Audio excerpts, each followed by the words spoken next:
The statement just ran into my mind that, history repeats itself.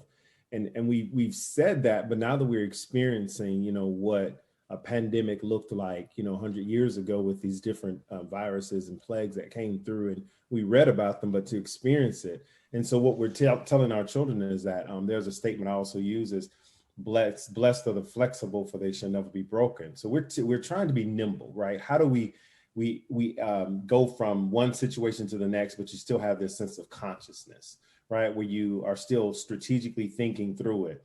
And, even in our district, we knew we needed supports for students, but we knew this time we needed to have more wraparound. So the social workers, the mental health coordinators, the attendance coordinators, these parent engagement pieces, they're so critical so that we're now prepared. If anything happens, we can be very nimble in how we respond strategically. So that's how we're setting up the district and our teachers, is to be very responsive all the time, right? Don't think that, what you just saw experiencing with this child now exhibiting, as attorney Keith said, these signs are showing up that the child had trauma. We already knew signs of trauma. We just weren't being intentional about addressing it.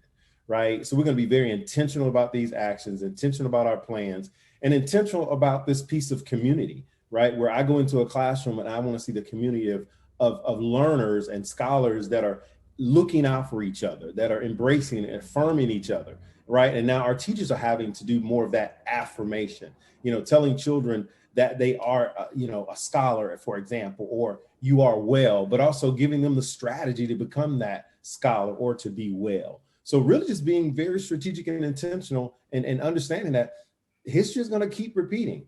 But if we react and not ready to respond in a way that's going to get us, on course, or, have to, pivot strategy to stay on course, meaning, to provide high quality instruction, to provide active engagement, all those things that we know are best practices. We don't want to lose that, in the term and having to go from virtual instruction to face-to-face. We're still providing high quality instruction.